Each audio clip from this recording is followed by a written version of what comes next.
Hello students, last time हम लोगों ने किया था एड्सॉर्प्शन क्या होता है। तो लास्ट हम लोगों ने जहाँ पे ड्रॉप किया था वो फैक्टर्स थे टेम्परेचर एंड प्रेशर, जिसके साथ फिजिसॉर्प्शन और केमिसॉर्प्शन वेरी हो रहे थे। तो उन्हीं में से हमें एक फैक्टर पढ़ना है, that is adsorption isotherm. Adsorption isotherm means adsorption का कर्व, कौन सा कर्व जो है कांस्टेंट टेम्परेचर पे हम लोग बनाते हैं। ठीक है, तो एड्सॉर्प्शन आइसोथर्म क्या होता है? It is variation of amount of gas absorb by adsorbent with pressure.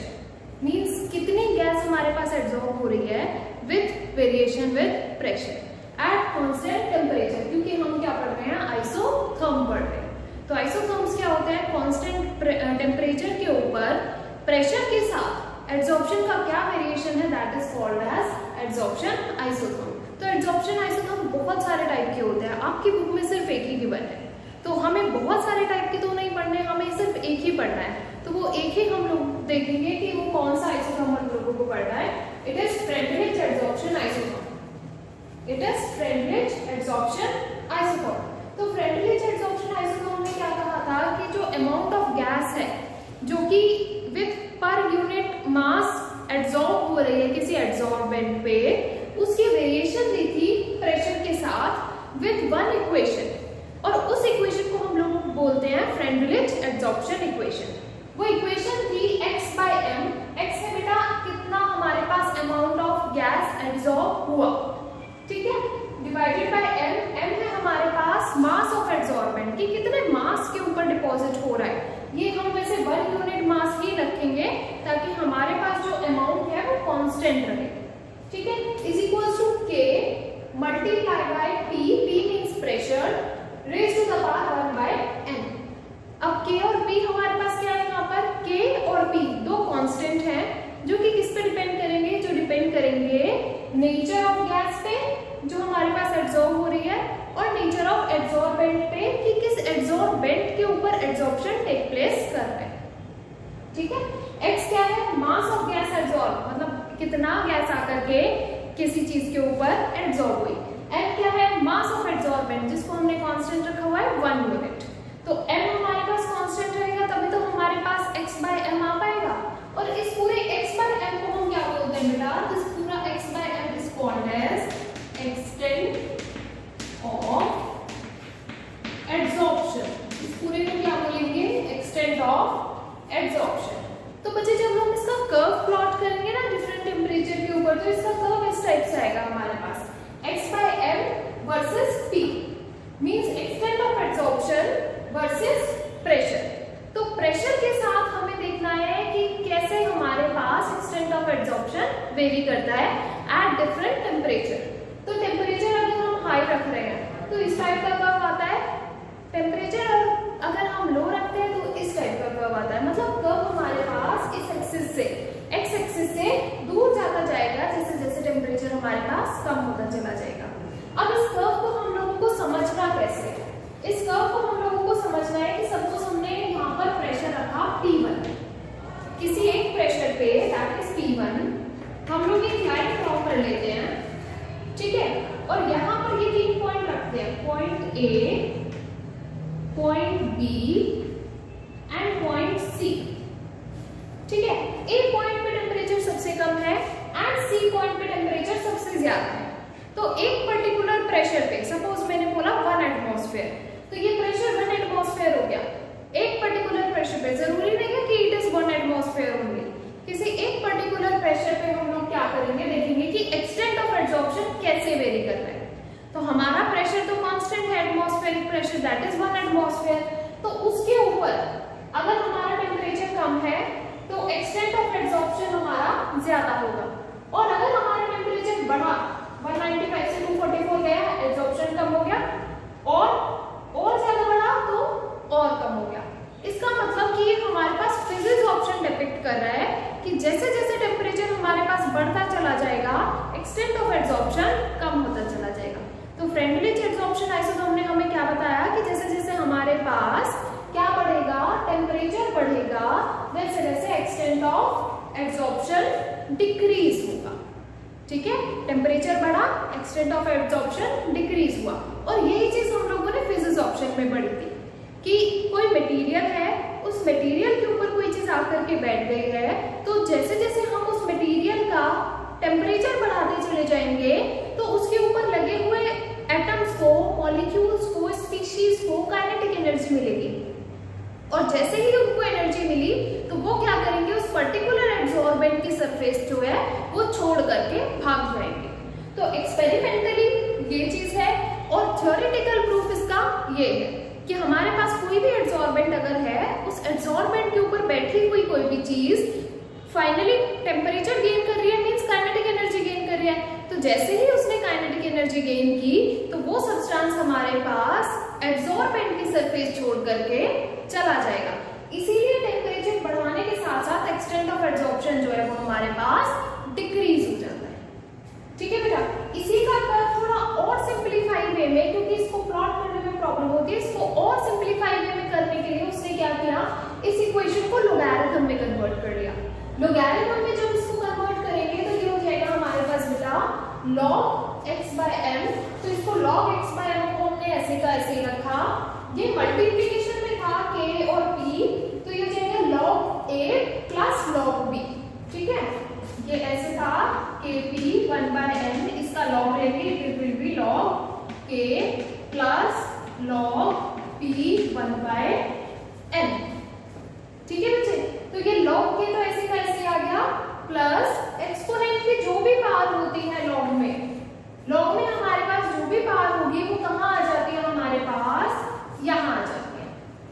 ठीक है, तो ये आप ऐसे याद रखो, log a to the power x is equals to x log a। तो ये x आगे आ जाएगा 1 divided by n and it is log p। तो इसको जब हम प्लॉट करेंगे तो इसको प्लॉट कैसे करेंगे, सबसे पहले तो इसको कंपेयर करना आना चाहिए। अब बेटा ये जो इक्वेशन है हमारे पास, ये इक्वेशन स्ट्रेट लाइन की है, तो इस इक्वेशन को हम ऐसे कंपेयर कर ले, y is equals to mx plus c। ये आती है ना स्ट्रेट लाइन की equation, y is equals to, जहां पर दो वेरिएबल है वहां पे मैंने m और x लिख लिया, जहां पर कांस्टेंट है वहां पर मैंने c लिख लिया। तो y is equals to mx plus c। तो y एक्सिस पे क्या हो जाएगा, log x by m। log x by m इस एक्सटेंट ऑफ एब्जॉर्प्शन का log।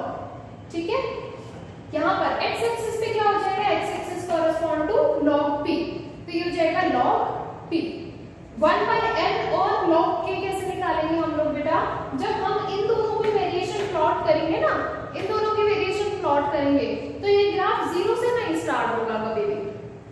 ठीक है, जीरो से ग्राफ नहीं स्टार्ट होगा कभी भी, ये ग्राफ हाइपोथेटिकली एक्सपेरिमेंटली इस तरीके से जा रहा है। तो जब हम इसको एक्सट्रापोलेट करेंगे पीछे की तरफ, तो यहाँ पर जहां पर y एक्सिस कट कर रही होगी उसको बोलते हैं इंटरसेप्ट। सो दिस इंटरसेप्ट की जो वैल्यू है हमारे पास, it will become log k।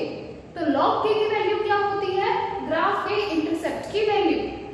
ठीक है, सपोज आपको ऐसे नहीं दे करके ऐसे एक ग्राफ दे दिया उसने कि यहाँ पर है log x by m, यहाँ पर है log p, और ये चीज है, इसकी वैल्यू है 16.8, इसकी स्लोप की वैल्यू है 1.1, और आप फाइंड करो कि इक्वेशन में x by m या log p को आपसे निकलवा सकता है।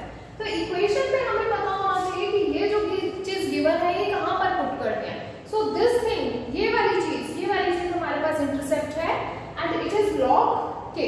इसको क्या लिखेंगे, log k।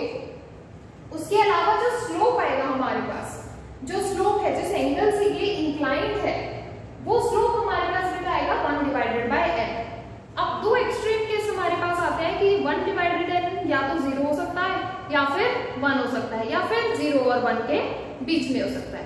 एक्चुअल में फ्रेंडली एब्जॉर्प्शन आइसोथर्म जो था वो सिर्फ तब तक वैलिड था जब 1 by n की वैल्यू 0 से लेकर के 1 के बीच में आती है। उसके अलावा अगर कोई भी वैल्यू होती है, मतलब बिल्कुल एक्सट्रीम की, या तो एब्जॉर्प्शन बिल्कुल नहीं हो रहा है या एब्जॉर्प्शन बहुत ज्यादा हो रहा है। ठीक है, तो एब्जॉर्प्शन अगर बिल्कुल नहीं होता है तो 1 by n की वैल्यू हमारे पास 0 आएगी। एब्जॉर्प्शन बहुत ज्यादा हो रहा है तो 1 by n की वैल्यू हमारे पास 1 आ जाएगी। ठीक है, तो ये तो दो एक्सट्रीम केस हो गए। तो एक्सट्रीम केसेस हम लोग डिस्कस करते हैं कि 1 by n अगर हमारे पास 0 है तो x by n क्या हो जाएगा,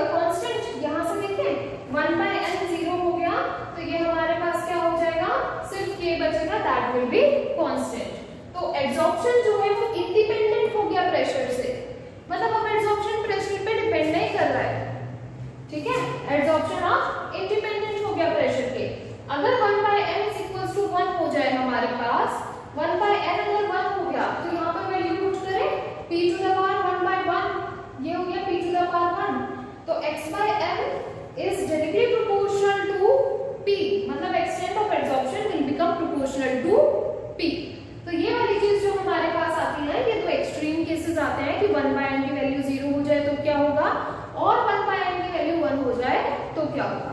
आपसे क्वेश्चन इस तरीके से भी पूछा जा सकता है, आपको ग्राफ दे करके आपसे पूछ लेंगे कि write one condition at which extent of adsorption becomes proportional to the pressure, ठीक है। फ्रेंडलिच एड्सॉर्प्शन आइसोथर्म हमारे पास फेल हो गया था। क्यों फेल हुआ था फ्रेंडलिच एड्सॉर्प्शन आइसोथर्म? क्योंकि किसी भी टेम्परेचर पे जब हम क्या कर रहे थे, प्रेशर के साथ वेरिएशन देख रहे थे, एक जगह पर आकर के वो सारे कर्व कांस्टेंट हो रहे थे, मतलब हर टेम्परेचर पे वो जाकर के क्या हो जाएंगे, फ्लैट हो जाएंगे, पैरेलल हो जाएंगे with to the P axis, ठीक है। तो वो चीज जो हमारे पास थी वो लीड कर रही थी कि एक सैचुरेशन वाला प्रेशर आएगा जिसके ऊपर हमारे पास कोई भी वेरिएशन शो नहीं होगा। तो वो जो सैचुरेशन वाला प्रेशर था बेटा, उसी को लेकर के फ्रेंडलिच एड्सॉर्प्शन आइसोथर्म हमारे पास फेल हो गया। कि Freundlich adsorption isotherm low pressure के लिए तो चलेगा, लेकिन जैसे ही हम हाई प्रेशर में जा रहे हैं तो ये हमारे पास क्या हो रहा है, फेल हो रहा है, ठीक है। तो फ्रेंडलिच एड्सॉर्प्शन आइसोथर्म जब हमारे पास फेल हुआ तो उसके अलावा बहुत सारे एड्सॉर्प्शन आइसोथर्म्स हमारे पास आए थे। तो वो एड्सॉर्प्शन आइसोथर्म्स हमारे सिलेबस में नहीं है, तो वो हम लोग नहीं डिस्कस करेंगे। इसके बाद हमारे पास आता है एड्सॉर्प्शन फ्रॉम सॉल्यूशन, कि सॉल्यूशन से एड्सॉर्प्शन कैसे होगा, तो वो भी हम लोग एक बार देख लेते हैं।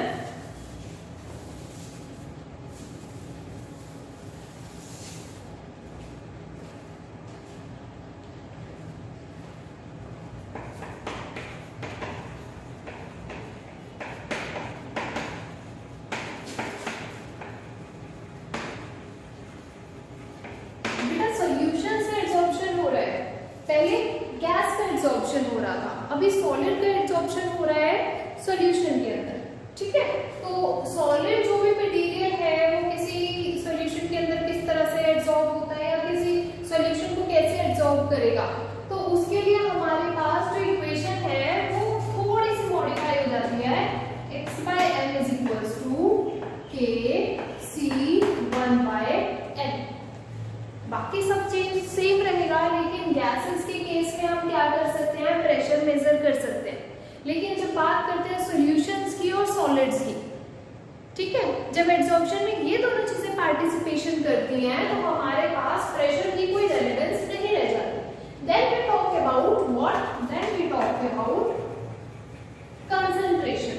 तो इसका बेटा जब हम कर्व प्लॉट करेंगे तो इसका कर्व भी हमारे पास सिमिलर आएगा, सिर्फ यहाँ पर कंसंट्रेशन के साथ हम वेरिएशन शो कर रहे हैं, ठीक है। और इसका जब हम लॉग लेंगे तो इसका लॉग का कर्व भी हमारे पास सेम आएगा, स्ट्रेट लाइन।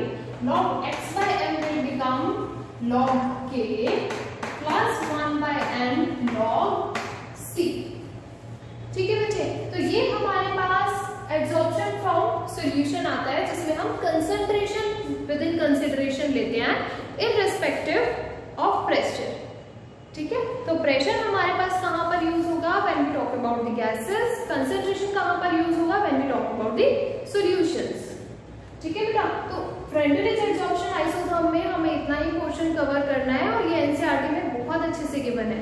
तो एनसीईआरटी के क्वेश्चंस करना इंपॉर्टेंट है, और एनसीईआरटी रीड करना भी मस्ट है, क्योंकि आपके जो ऑब्जेक्टिव क्वेश्चंस आएंगे that will come from NCERT. इसके बाद एक छोटा सा टॉपिक है, that is application of adsorption. तो वो एप्लीकेशन ऑफ एड्सॉर्प्शन के साथ we will wind up this topic. तो एड्सॉर्प्शन की एप्लीकेशंस की कहाँ पर एड्सॉर्प्शन होता है, रियल लाइफ में कहाँ पर चीजें एड्सॉर्ब हो रही हैं, तो हमें कैसे पता चलेगा, थोड़े से एग्जांपल्स जब हम पढ़ेंगे। सो वी विल सी कि पूरे यूनिवर्स में कहाँ पर एड्सॉर्प्शन हमारे पास होता है। तो एड्सॉर्प्शन की application we will C.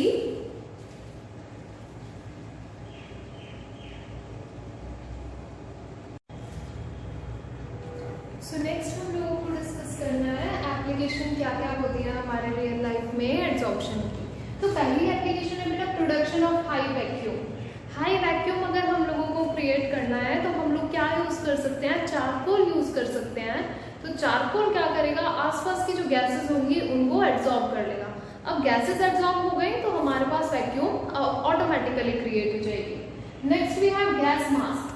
Gas mask में भी हम एक्टिवेटेड चारकोल यूज करते हैं ताकि वो पॉइजनस गैसेस या कोई भी डेंजरस गैसेस हमारे पास क्या करे, एब्जॉर्ब कर ले। मोस्टली गैस मास्क जो होते हैं वो कोल इंडस्ट्री में, कोल माइनिंग के टाइम पे यूज किए जाते हैं। Next we have control of humidity. Humidity control करने के लिए इंस्ट्रूमेंट्स में और शूज में मैंने पहले भी बताया था, बहुत सारे डिवाइसेस में हमारे पास सिलिका जेल या एल्यूमिना का पैकेट आता है।